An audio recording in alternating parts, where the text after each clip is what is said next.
Will the colored question ever be resolved in South Africa? Should the Khoisan people be declared the first nation of South Africa? Does the Constitution fully protect the rights of the Khoisan people? Is the traditional and Khoisan leadership bill likely to resolve the Khoisan leadership question? What time is it? It's question time.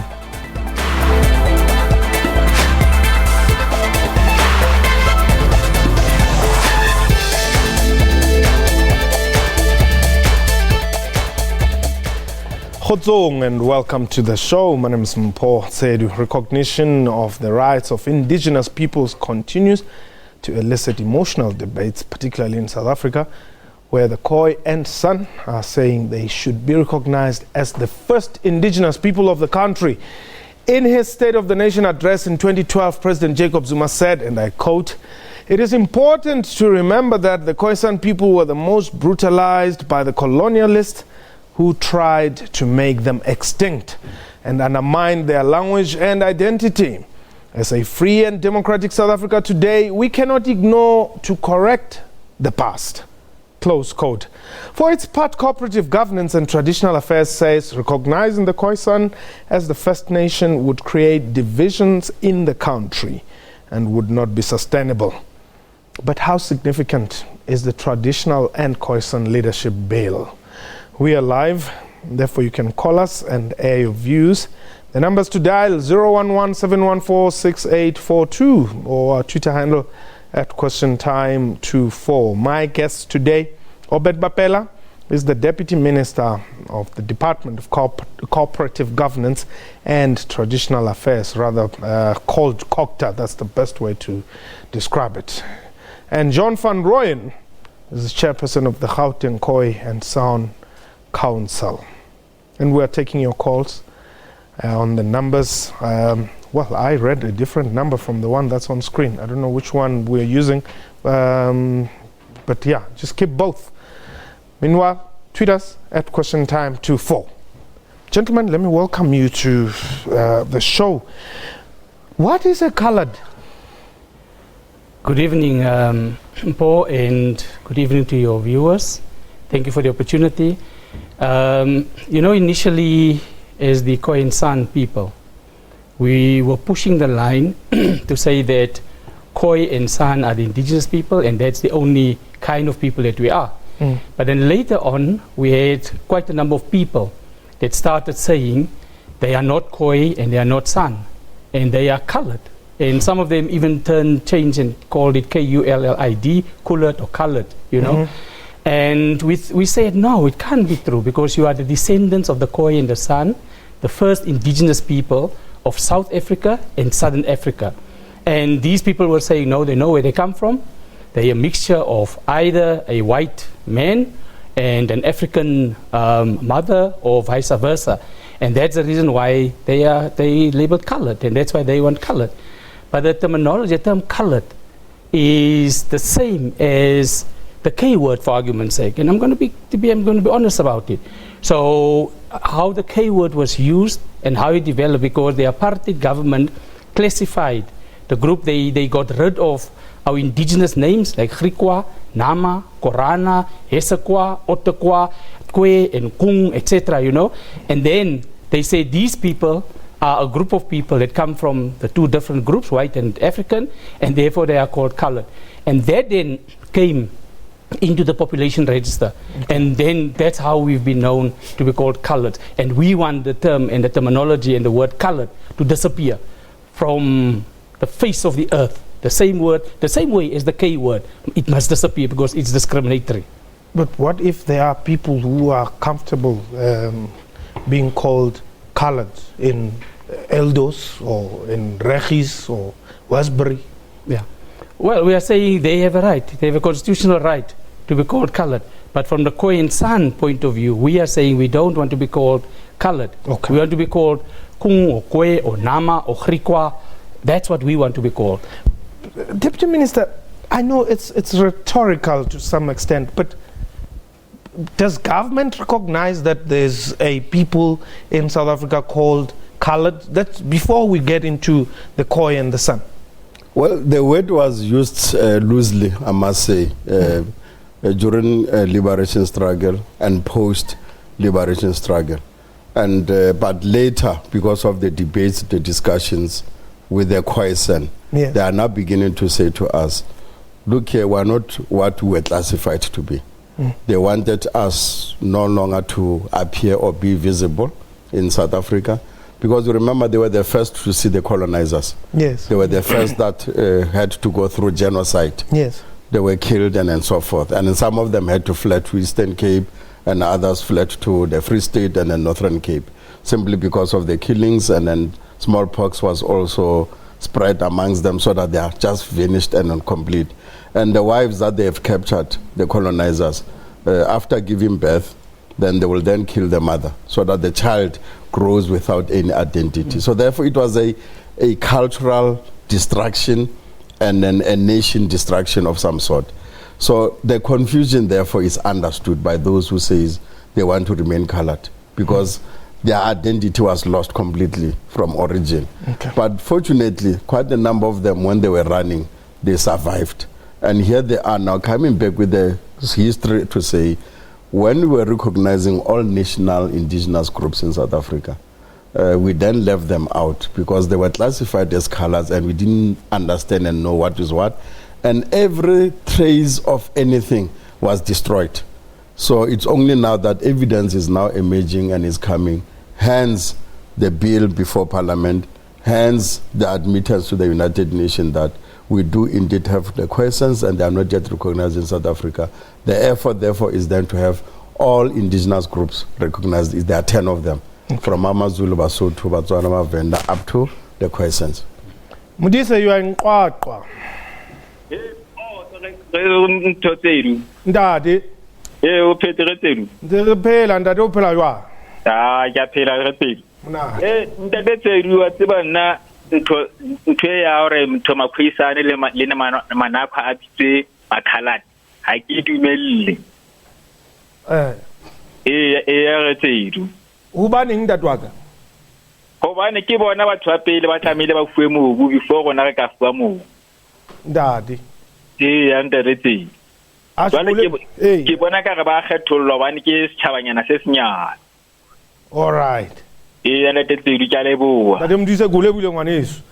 you. That's Mudisa there calling us from Kwakwa, saying, well, he believes that actually the Khoi and the San people are being discriminated against. In fact, they were supposed to be number one on the line when it is time for land redistribution. Now, Deputy Minister, they are saying they want to be the first citizens. Now you are saying, guys, no, not first citizens. Let's talk. Let's try something else. Why? Is it because there's only 10,000 of them? It's not about the number. Yeah, it's a historical fact. Africa was just one geographic space. Yeah, for many years. I don't know when human beings existed. Yeah, and these human beings traversed up and down, looking for opportunities where there was a better land, water and everything. Yes. When drought hits, they migrate. Yeah. For example, if it was then that time, a lot of people who might have lived in Cape Town until 2 days ago, they will have migrated to another opportunity where they will get water and so forth.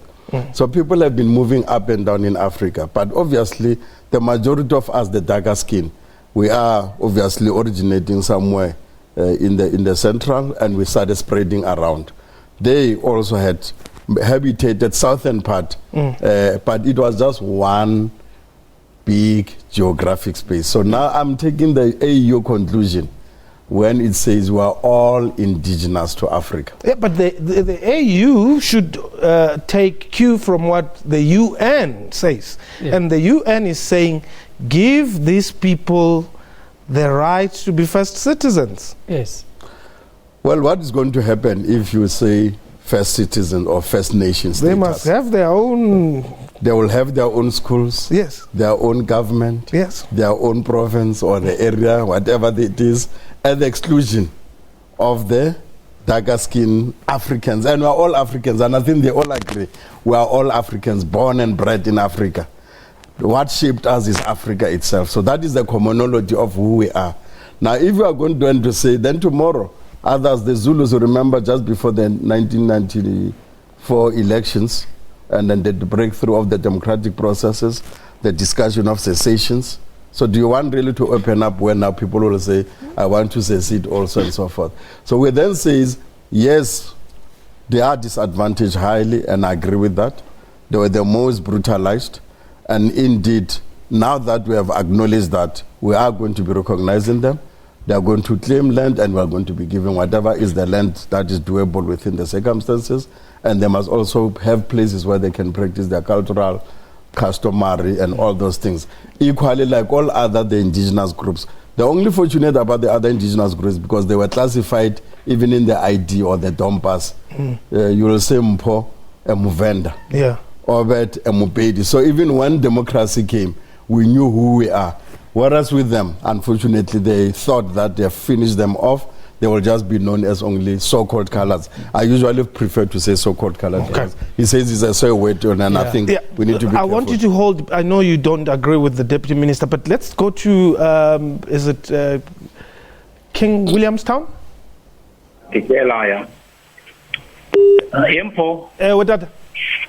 Would yeah. I'm confused about them. Okay. It's fine and fair that they want to be called, others want to be called colored, and others want to be called Khoi and San. Yes. Can you take me back? In South Africa, are you telling me where the Khoi and San, the first people in South Africa, then where were the Khoisan, the Zulus and Tswanas, etc.? Were they not part of South Africa then? That's why I want to some clarity there, please, man. Okay, thanks very much. I think maybe going back to, should I respond to the question first there? Yeah, respond to the question, then we will deal with your it's about timelines. Okay. So, yes, the Nguni groups and the other Bantu-speaking groups came from Central Africa, in fact, Southern Cameroon, to be precise, or the Great Lakes area, and they came down at a particular point in time. And that is, in terms of these facts and historical records now, shows that in the, some says the 1400s, some says the 1200s, there's claim being laid now that even happened long before that, almost around the 800s after Christ or after present, sort of, and things, you know. But still, long before that, the Khoi and the San people were, let's leave Khoi out a bit. Let's just park Khoi a bit, because I think that's where the confusion comes in. San, let's look at the San, the Bushmen. Yes. So everybody knows that the Bushmen were here long before that.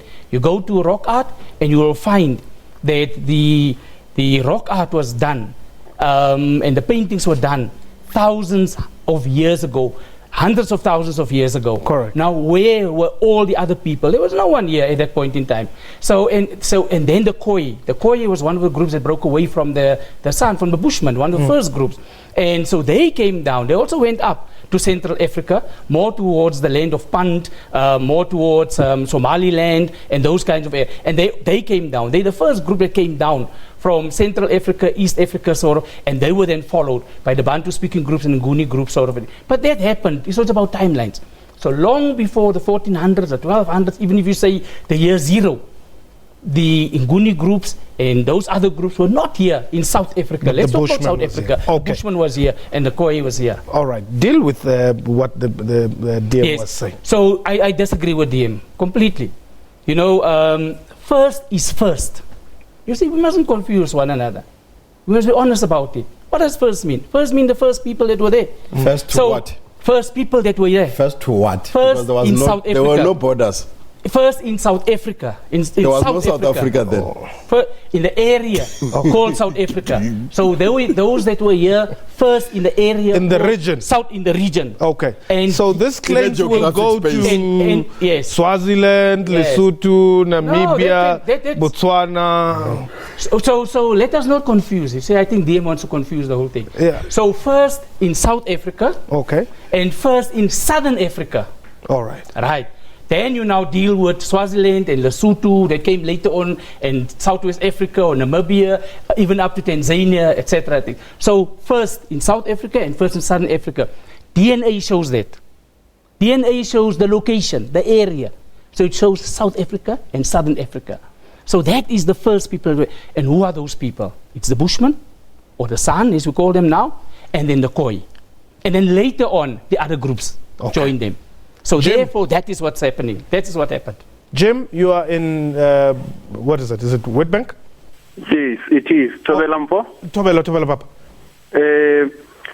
I tend to disagree with the brother there, which representing the Khoi and San. Yes. I think he entertained the issue which the UN brings to Africa to confuse the Africans.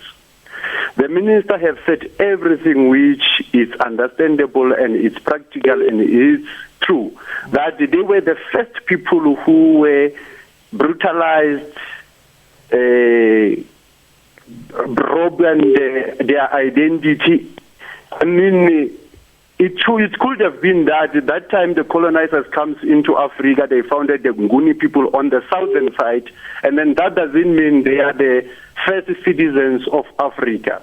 We are all indigenous. The time the colonizers comes into southern Africa, they founded the Khoisans there. It might have happened that they came maybe after 10 years where the Khoisans moved to that part of the Africa where they were looking for greener pastures, and then in the second you found that the Sotho people, they were on the south. Then we can't say then the Sotho people, they own the southern part of Africa. We are all Africans. What I agree with the minister there is that we need to have a policy of helping the Khoisan people to regain their identity and then help to be part of the indigenous people of Africa. Okay. Not like the way they are robbed. They are robbed now. They don't know if they are the Khoisans, the colors, and all that. And I disagree with the fact that they are the colors. They are not the colors. They should be the Khoisans, the Kui, or the what, as we have the Nguni and the Sotho and all that. They are not the colors. There's no such thing, colors. Thanks very much. If we entertain the UN issue of dividing the Africans, we are lost. And I can see that he's entertaining that is lost. He says the first people of... No, they are our brothers. Thanks very much, Ndate Jim. That was Jim calling us from Witbank. A reminder that indeed you can call us on the numbers that will be on your screen. We're taking a quick break. When we return, we'll continue the discussion and we'll be taking your calls. Please don't go away.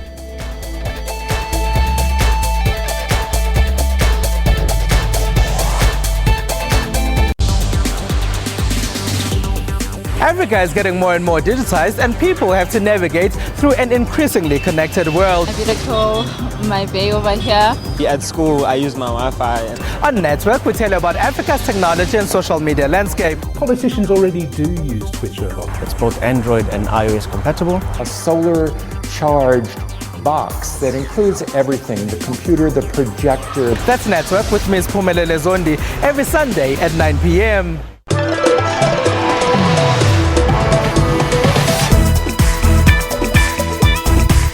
This story is about what happens when we put our differences aside and we come together as a human race. Salt makes its way out of the kitchen into the art studio. Normally, salt is for food and stuff, but then here's salt. The past couple of months, I've grown so much, and I'm just ready to impart what I've learned to the next Miss South Africa. I wasn't expecting this. It's a once-in-a-lifetime opportunity. I'm feeling so overwhelmed. For your weekly dose of entertainment news, tune into Trends every Saturday from 12 to 1.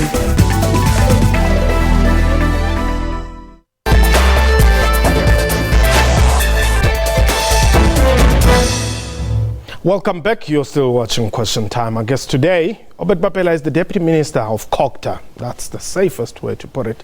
And John van Rooyen is the chairperson of the Khoi and San Council. And we're talking about this, the question of whether the San people are colored or they are the San. Now, let's look at how the population of the Khoi and the San. And there's a graphic that I just request our director to give us there. Well, most of them are in Botswana at 50,000. In South Africa, there's 10,000. Namibia has, 27,000. Angola, 2,000. And, is there some form of internationalism here? Are you communicating, whether it be in forums or conventions, where you're saying, well, look, guys, it's just us. And if we're not careful, we'll be gone. It's wrong. That's wrong. Yeah. I think we do start there. So, because you see, if you look at me, then a whole lot of people would say I'm a so-called colored.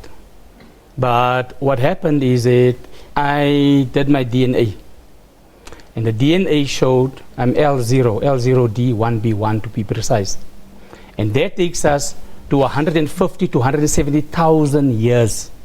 Me, as I'm sitting here, my DNA tells me that. Now, so that's wrong. To say that those people that are still walking with the felikis, as they call them, the skins and whatever things, in the Kalahari and things, that's the only Bushmen. And we find them in Botswana. We are there. We are the descendant. I'm a direct descendant of Okay, just hold it there. I want to pursue this point, but let's take. Let's go to Mohale City. There's George there. George, welcome. Let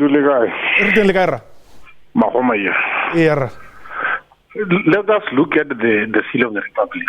Yes. And its motto and what it entails. Its motto and what it entails and in what language is written.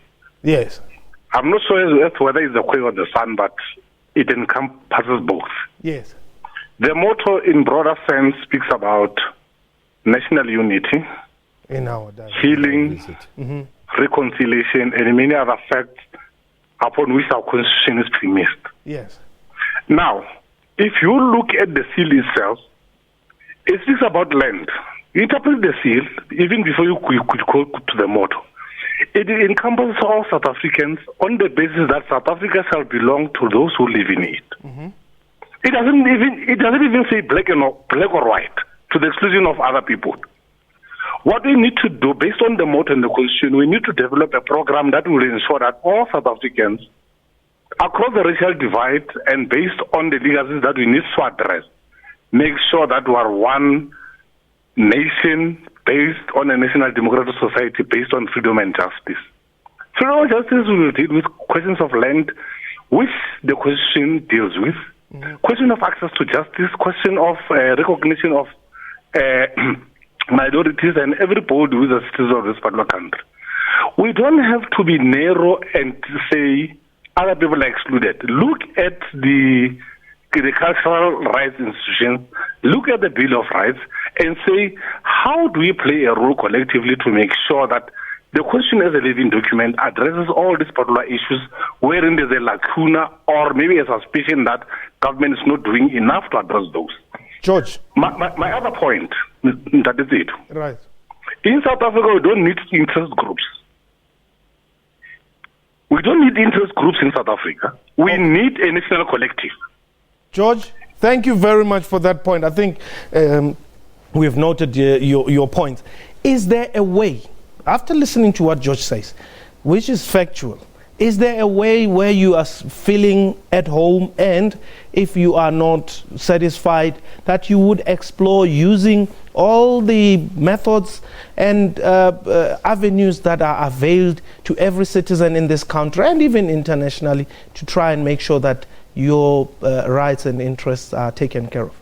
We are the people. Well, you can use first. I mean, yeah, the first people. We are the people that's been saying that we want to build the rainbow nation, the true rainbow nation, and it's us. We are the ones that can do that, because being the first indigenous people of South Africa, and everybody else found us here, so it is incumbent upon us to give effect to that.